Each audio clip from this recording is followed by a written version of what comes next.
So hello and welcome everyone to YouTube channel formula machine. तो आज की video में हम देखेंगे benefits of being absent at end term examination.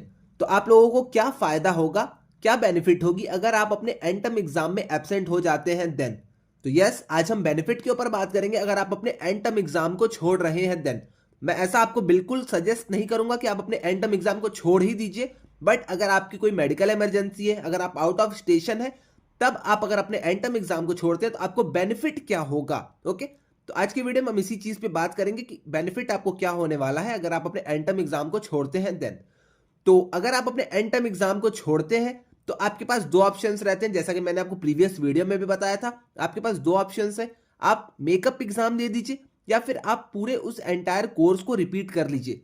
तो पहले मैं आपको एग्जांपल देके समझा देता हूं, देन मैं एक एक करके सारी चीजें रीड करूंगा और आपको सारी चीजें यहां पे क्लियर हो जाएंगी। ओके, तो फॉर एग्जांपल हमारे पास तीन सब्जेक्ट्स हैं। तीन सब्जेक्ट में हमने इंग्लिश, स्टैट्स और मैथ्स लिया है।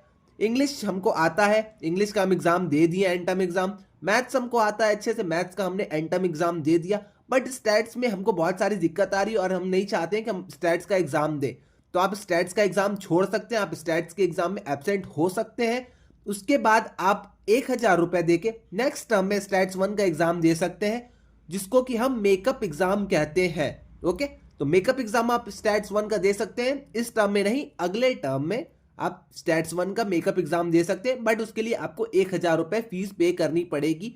स्टैट्स 1 का जब आप मेकअप एग्जाम देने जाएंगे तो उससे पहले आपको क्विज नहीं देना होगा, आपको कोई भी असाइनमेंट्स नहीं देने होंगे। आपके ये जो इस बार के असाइनमेंट्स के स्कोर्स हैं, आपके जो इस बार के क्विज के स्कोर्स हैं, वही अगले टर्म में भी कैरी फॉरवर्ड हो जाएंगे। ओके, तो आई थिंक आपको अब क्लियर हो गया होगा। मैं एक बार और समराइज कर दूंगा, उससे पहले मैं यहाँ पे रीड करके आपको सारी चीजें एक्सप्लेन कर देता हूँ। ओके, तो अगर आप एब्सेंट हो जाते हैं अपने एग्जाम में, अपने एंड टर्म एग्जाम में, तो आपके पास ऑप्शन है reappear for the final exam, जिसको कि हम मेकअप एग्जाम कहते हैं।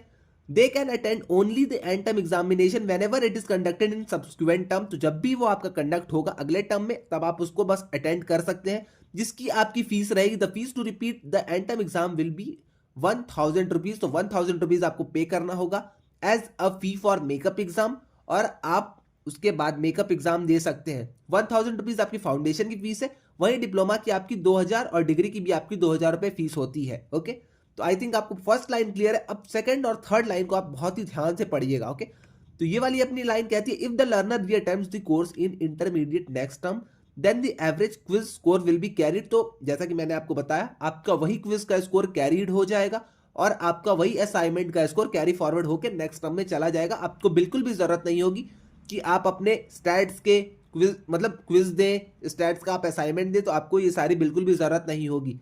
यहाँ पे स्टैट्स के स्कोर को हमने फॉर एग्जांपल लिया है, मैंने आपको पहले ही बताया था। हमारे पास तीन सब्जेक्ट है फॉर एग्जांपल, स्टैट्स, मैथ्स और इंग्लिश।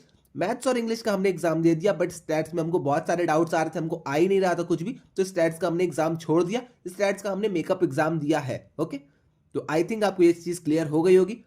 नेक्स्ट है हमारा, if the learner wishes to skip the intermediate next term and attempt the subsequent term the entire course will be have to repeat. और मैं आपको सिंपली समझा देता हूं। तो अगर आप चाहते हैं कि मैं अगले टर्म में मेकअप एग्जाम दे दूं, तो अगले टर्म में आप मेकअप एग्जाम दे सकते हैं। बट उस टर्म में भी अगर आप छोड़ के फिर चाहते हैं कि हम फिर से मेकअप एग्जाम देते, तो ऐसा बिल्कुल भी पॉसिबल नहीं है। एक ही बार आप अपने एग्जाम को दे सकते हैं। ओके, वही चीज यहां पे भी लिखी गई, a learner can reappear for the makeup exam only once. If the learner misses the makeup exam then the learner had to repeat the entire course. आपको रिपीट करना होगा ये सारे कोर्सेज।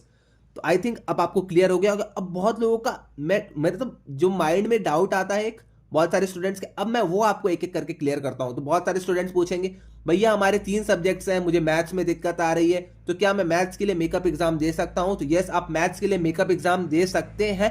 बट आपको यहाँ पे एक आपकी एक केस रहेगा कि आपको जब आप एग्जाम देने जाएंगे एंड टर्म का, आपको बिल्कुल भी मैथ्स वाला सेक्शन नहीं छूना है।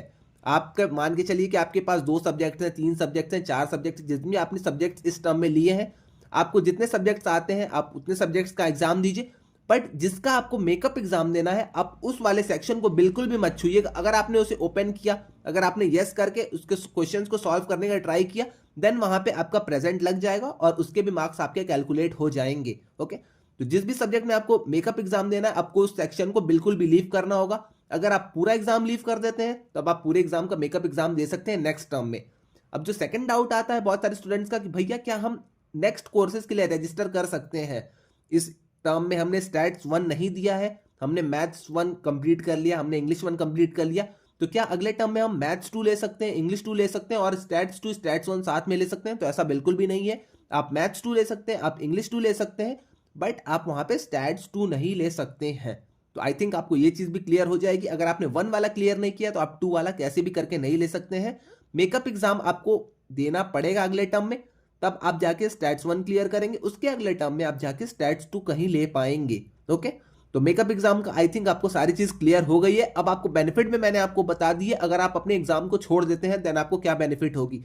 अगर आप अपने एग्जाम को नहीं छोड़ते हैं देन वेल एंड गुड, आप ट्राई करिए कैसे भी करके उसमें पास हो जाइए। अगर आप पास हो जाते हैं तो आप इंप्रूवमेंट एग्जामिनेशन भी दे सकते हैं अगर आपके ग्रेड्स कम आ रहे हैं देन। ओके, तो आपके पास बहुत सारे ऑप्शंस रहते हैं। अगर आप पूरा एब्सेंट हो जाते हैं तब आपके पास एक और ऑप्शन रहता है, रिपीट दी एंटायर कोर्स का।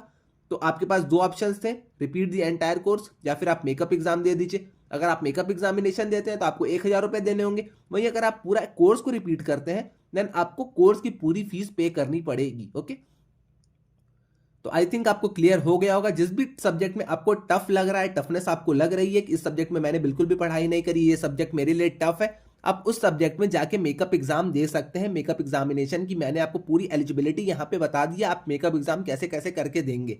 ओके, एक बार जल्दी से मैं फिर से समराइज कर देता हूँ। अगर किसी भी स्टूडेंट को अब भी डाउट है तो फिर से एक बार इस वीडियो को ऐसे समराइज मैं कर रहा हूँ, आप वहां से सुन लीजिए। ओके, तो आपका 2 केसेस आपके बनते हैं। अगर आप किसी भी सब्जेक्ट में एब्सेंट होते हैं तो आप वहां पे मेकअप एग्जाम दे सकते हैं। जिस भी सब्जेक्ट में आप मेकअप एग्जाम देंगे उसके लिए आपको 1000 रुपए पे करने होंगे, उसके आपको क्विजेस, उसके आपको असाइनमेंट्स नहीं करने होंगे अगले टर्म में। ओके, मेकअप एग्जाम जो आपका होगा वो इस टर्म में नहीं होगा, वो आपका अगले टर्म में होगा। अगले टर्म में आपके क्विजेस के स्कोर्स, आपके असाइनमेंट्स के स्कोर्स कैरी फॉरवर्ड हो जाएंगे, उसके लिए आपको 1000 रुपए पे करनी होगी। तो ये सारी चीज आपको क्लियर हो गई होगी यहां तक। अब मेकअप एग्जाम आप किस सब्जेक्ट में दे सकते हैं? फॉर एग्जांपल आपने इस बार 4 सब्जेक्ट्स लिए हैं, मैथ्स 1 लिया है, इंग्लिश 1 लिया है, अपने स्टैट्स 1 को लिया और सीटी को लिया है। आपको 3 सब्जेक्ट्स एकदम आते हैं, सीटी आपने कर लिया, इंग्लिश आपने कर लिया, मैथ्स आपने कर लिया, बट आपको स्टैट्स बिल्कुल भी नहीं आता है। स्टैट्स का एग्जाम का आपको मेकअप एग्जाम देना है तो आपको स्टैट्स वाले सेक्शन को बिल्कुल भी नहीं छूना है, स्टैट्स वाले सेक्शन को आपको वैसे ही छोड़ देना है, उसमें आपका एब्सेंट लग जाएगा और आप अगले टर्म में जाके स्टैट्स के एग्जामिनेशन को एज एन मेकअप एग्जाम दे सकते हैं। और अगर आपने सीटी क्लियर कर लिया है, मैथ्स क्लियर कर लिया है, इंग्लिश क्लियर कर लिया है तो आप पाइथन ले सकते हैं, आप मैथ्स 2 ले सकते हैं और वहीं आप जाके इंग्लिश 2 भी ले सकते हैं। ओके, तो आई थिंक आपको अब क्लियर हो गया होगा कि बेनिफिट्स आपके क्या हैं अगर आप किसी एग्जाम में एब्सेंट होते हैं देन।